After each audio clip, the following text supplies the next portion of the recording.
This is Duke University.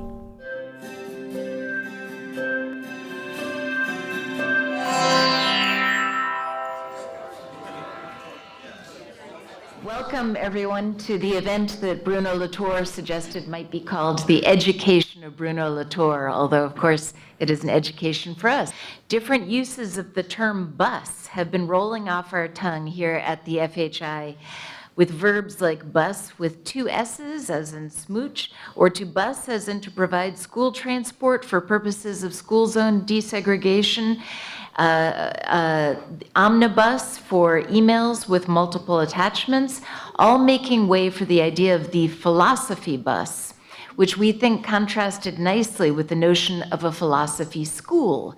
Taking a bus has a more inclusive ring than being in a school to which one needs admission. We love the exemplarity of the bus ride to the critical zone with Bruno Latour as a means of getting the humanities out of the box, mobile, living the surprising, if specifically not good, adventure of the Anthropocene. Duke earth scientist Dan Richter brought us philosopher Bruno Latour, and we anticipate a long humanities partnership with Dan.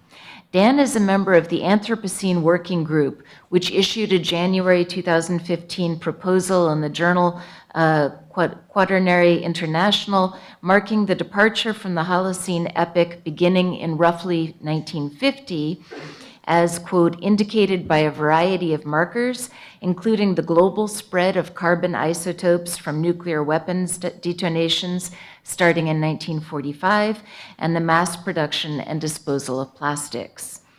Dan is co-author of the 2007 book, Understanding Soil Change, and you can see the diversity and the excitement of the papers that he generates around his research projects at the website for the Calhoun Critical Zone.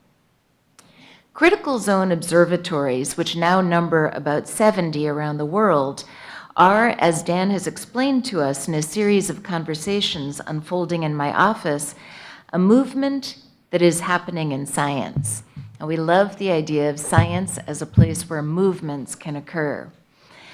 The polyphonous associations of the term critical zone range from whether we think of it as the natural or post-nature habitus of the humanist, the critical zone that is the site of our critique, or as a spot on the envelope of the biosphere, as Bruno Latour says.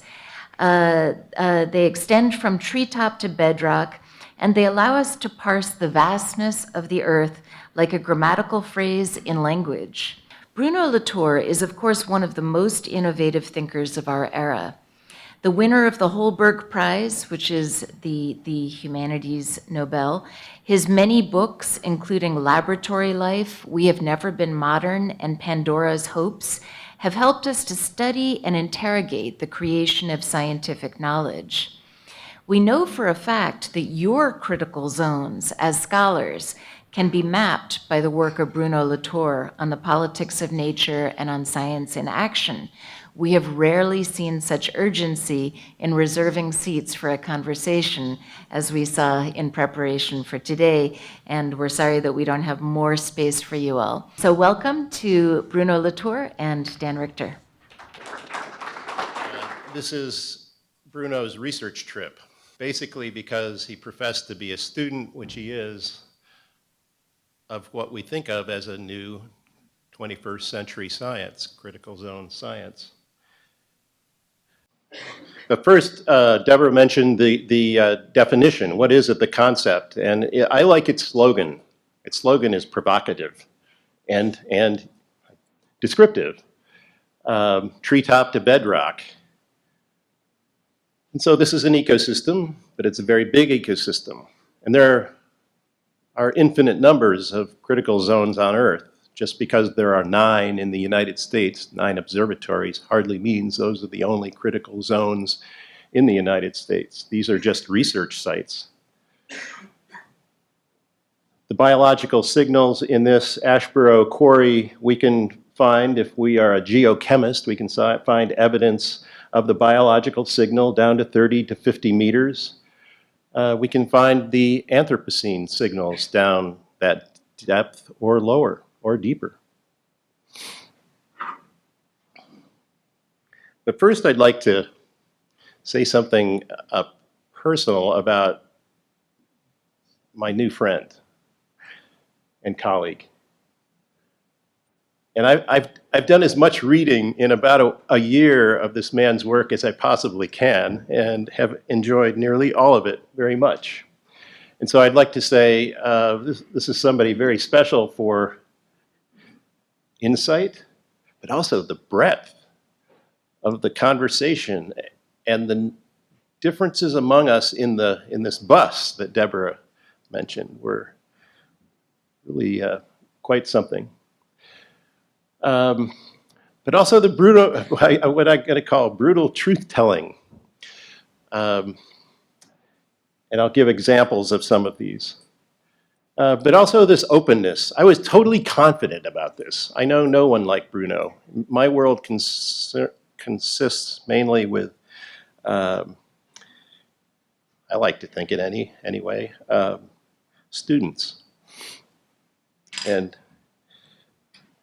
this person has this welcoming about him that I was totally confident we could make this work and make it work very well. And the 2 days were just an amazing treat to be with him, but to be with the people who were responding to him. So this is at some risk of embarrassment, Bruno, but you'll have to pardon me. But also I admire this long distance running, this endurance. That's got to be a quality, and many of us can think and hope that we can live as long as be as productive and creative for as long. Not the least of which is the amazing writing in a second language. The quality of this writing. He has taught me so much about English that it's really remarkable. I've never enjoyed reading a glossary, but in Pandora's Hope, I have found myself going between words and explanations and having fun reading a glossary. I once resigned from a glossary writing committee. Anyway, and then last but not least is this almost continual humor, despite this brutal truth-telling. I think we need the combination. So here's some examples. I was a philosophy undergraduate, and when I read the dismissal of Descartes and Kant, I was taken aback. But with what great words. So allow me to read these sentences. He says, my compatriot, Descartes, asked for a brain in a vat, and that stumped me for a while. But then I caught on to at least to some of that. A brain in a vat. A certainty not needed when the mind was attached to its body, much less the body involved with its ecology. So that was, I never read that kind of thing before as a philosophy major. But I think he reserves his most amazing words for Kant. This is my opinion. Sentences like, Kant invented a science fiction nightmare. I had never thought about this. I'd always admired him and been humbled by these words I struggled to understand. Do we really have to swallow these unsavory pellets of textbook philosophy? Or for Kant, there was still something that revolved around this crippled despot, a green planet around this pathetic sun. This is from a person who has unabiding love for the solar system, much less Earth. Pathetic sun. So I'd like to come back to my science, my narrow science, which is soil science. And it's a science that I'm very pleased to say Bruno loves and writes about quite evocatively. So I have the first example will be about the Munsell color chart. How many people know about the Munsell color chart? So it's distributed through different disciplines a little bit. But basically we use the Munsell color chart to describe the colors of the soil. This one's been used. Something like that I know will impress Bruno. There's dirt on this one. Somebody has taken it to the field. Colors of soil are incredible. And when my students read a textbook that I dearly love and I think is the world's best textbook on soils, listen to what they read. This is by Randy Hutchison, who I actually nominated for fellow. So I think this book is just amazing. But listen to how he writes. Randy writes, "Color is perhaps the first thing that is noticed about soil. We see a color's soil long before touch, smell, or taste it. The color we see is either the clean soil particles or the coatings that they have. Qualitative verbal descriptions of color mean different things to different people. That's why we need this book. What is a reddish brown to one person is brownish red to another.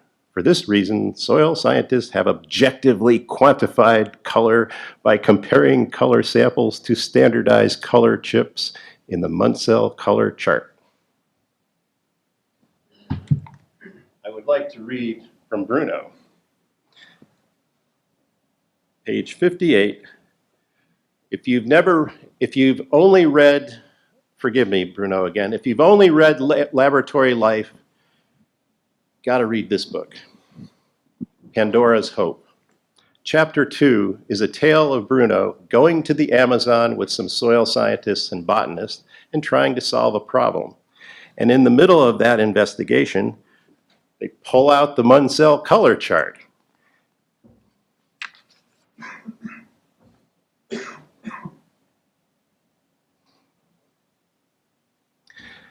But won't relativism, can you believe that? That might be in a textbook on soils.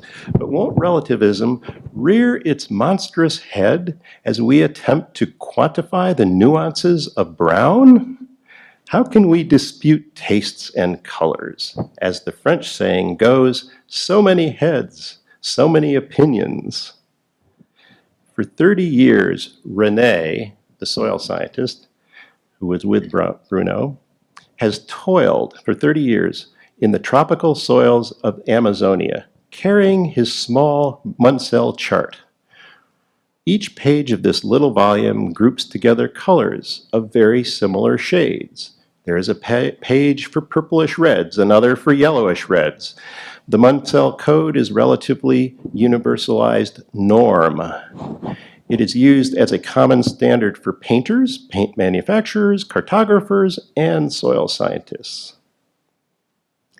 The Munsell code is a decisive advantage for René, the soil scientist. Lost in the Amazon, made so tragically local, he is able to become, through the intermediary of his code, as global as it is possible for a human being to be. Imagine if that was in our textbooks. I would love it.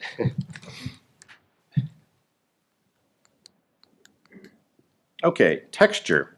If you're a soil scientist, you want to learn two things really quickly, color and texture. You can make interpretations quickly about all kinds of ecologically significant inferences. You can make them. So we have to teach color with a color chart and what they mean, and also texture. So it's like tasting Bruno's, as he says, his father's Corton wines. That's how you do texture in the field. I will not read Randy's description of texture, but rather go right to 61 for a couple of sentences.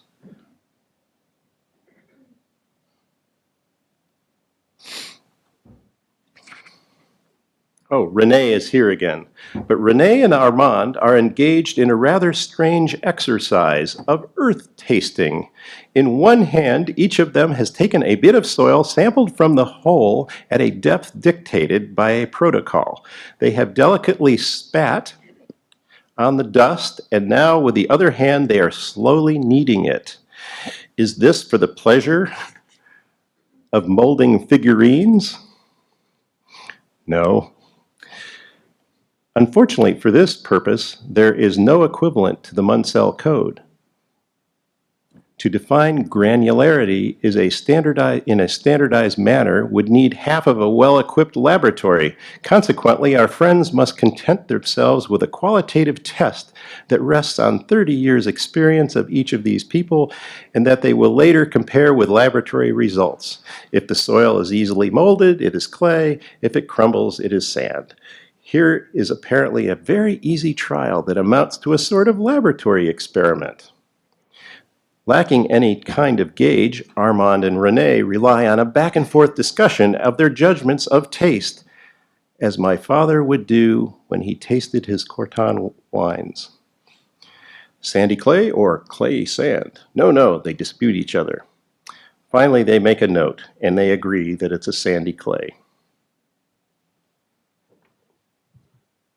Maybe I'll substitute chapter 2 or that for color and texture for next year's soils class. But then there's his cartoons that appear in many, maybe all of his books. I like this one of the double faces, of course, and their conversations that they have. Science in Action, I think, is the book. And the text is very important to this, but on the one hand, nature is the cause that allowed controversies to be settled. And the other fellow says, nature will be the consequence of the settlement.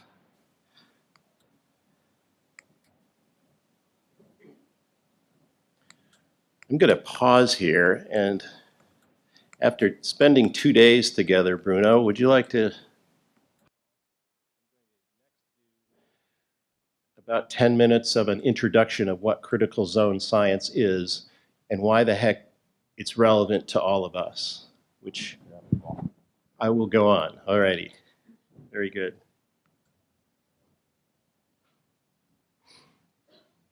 So back to our definition and slogan, treetop to bedrock. Another way to say that is from the liquid of the atmosphere, gases are a liquid, to the liquid of the aquifers deep below the ground. We're trying to put this together, this system together. And as Bruno says, we need better illustrations for critical zone science.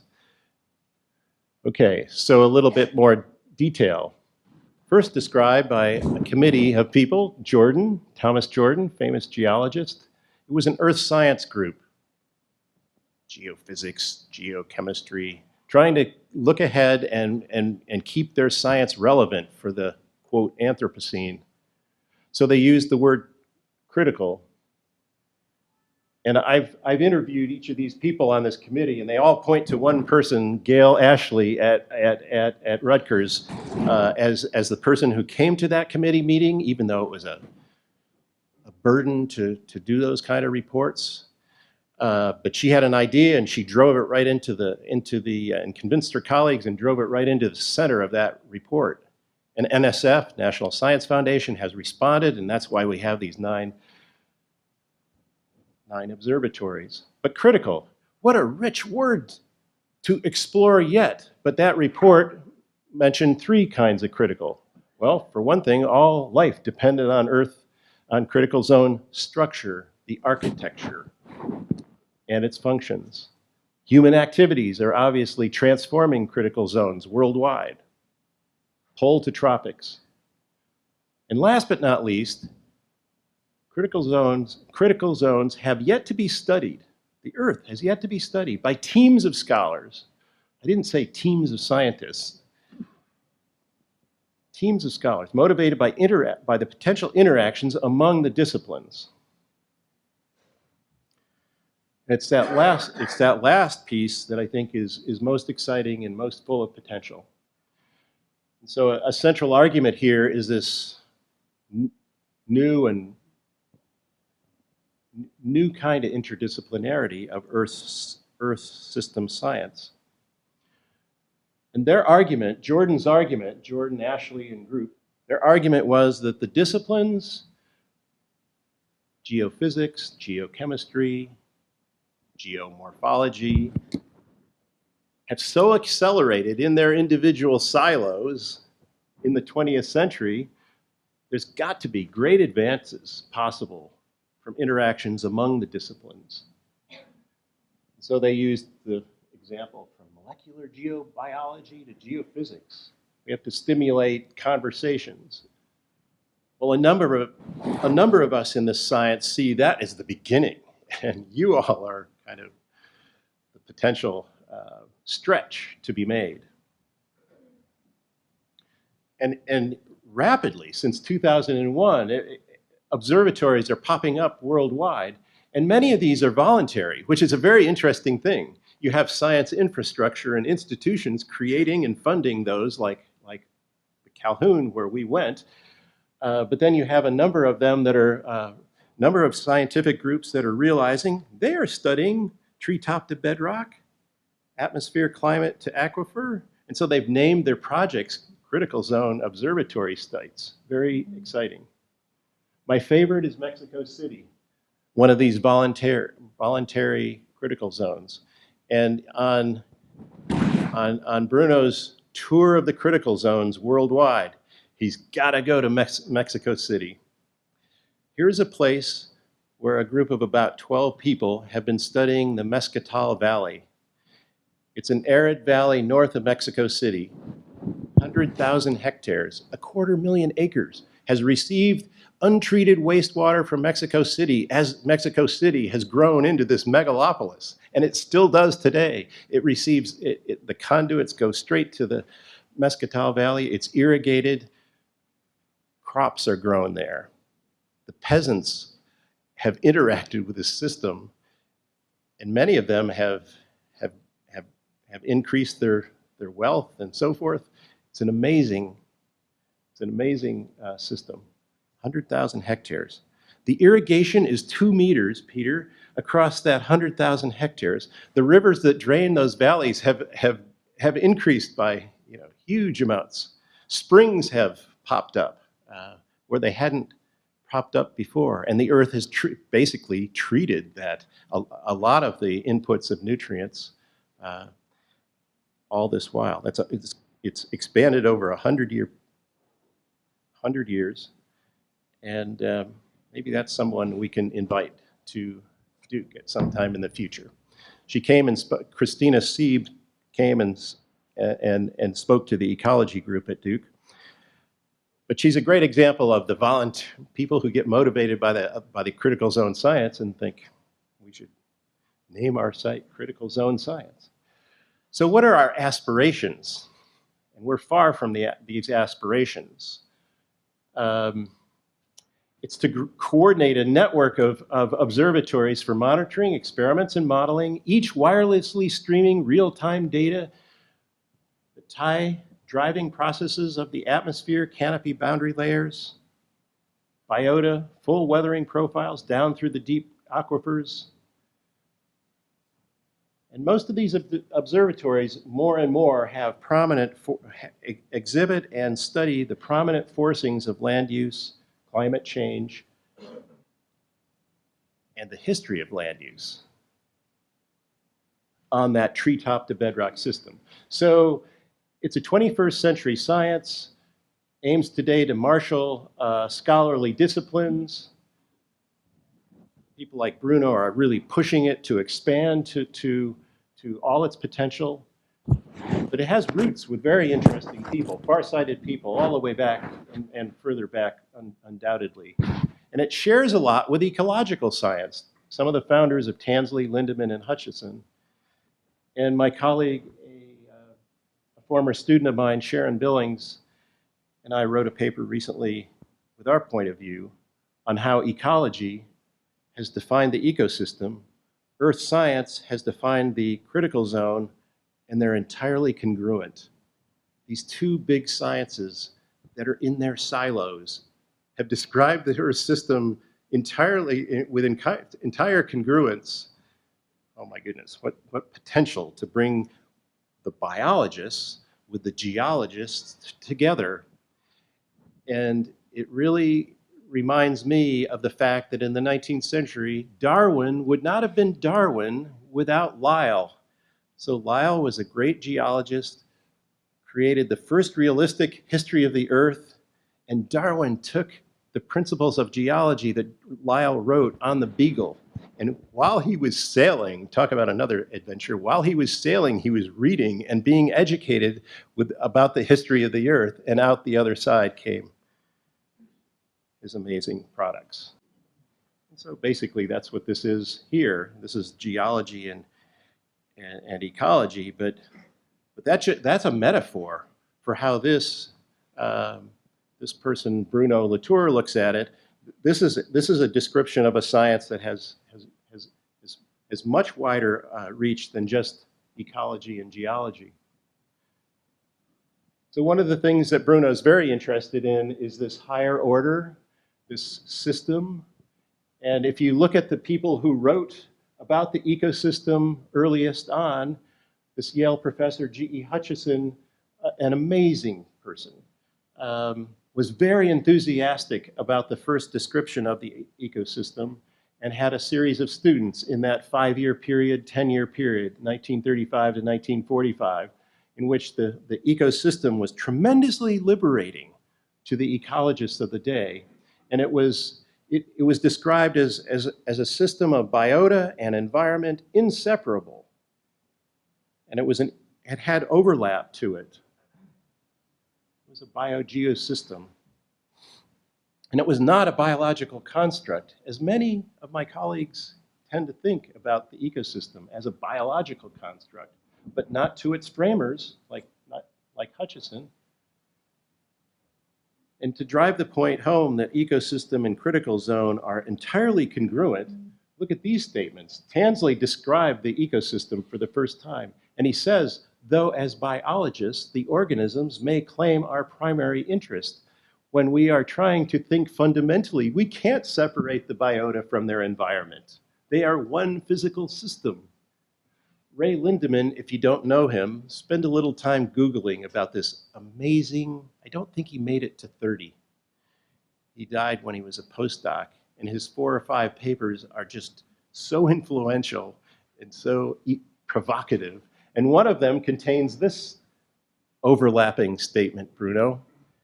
The constant organic, inorganic cycle of nutritive substances is so completely integrated that to consider a unit like a lake, or a forest, or a grassland as a biological community appears to force a biological emphasis upon a more basic functional organization. So I'll just take you on a trip here very quickly. There are 9 of these observatories. And each one is very different from the others. And so Eel River in Northern California. They study the importance of deep bedrock structure and processes. But up on top, they have marijuana farms fertilizing so heavily that they can trace the nitrate down into the waters of the Eel River. Crazy, absolutely. The Southern Sierras spans a rain-snow transition, and for the last 5 years has been impacted directly by the California drought. Now they have a critical zone observatory tree, which maybe Bruno saw. They instrumented the soil and looked at the soil water under the tree, and every year they've had to put down the sensors deeper and deeper without the lack of snowpack. So there's political relevance to these research projects.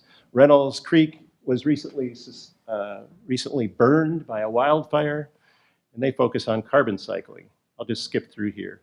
Down in the Southwest, these people focus on what's called landscape evolution. And then we have in the Front Range, the Boulder Creek watershed was hit by that once every 1,000-year rainstorm 2 years ago, right in their critical zone. Amazing. They are geomorphologists. And then in the middle of the country, we have corn and soybeans being studied.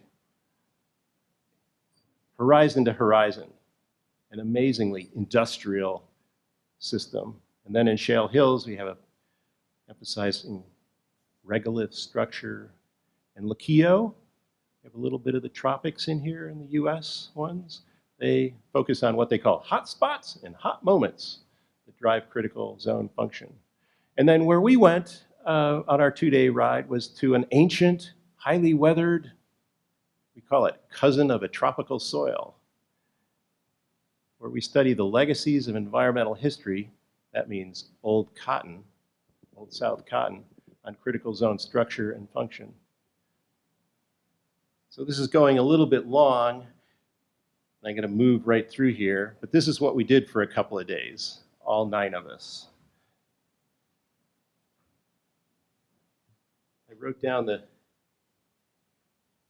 people that went with us, but it ranged from a social medicine MD was in our van, who has actually written about Latour, to one of Duke's newest faculty hires, Christine Fulch, in cultural anthropology.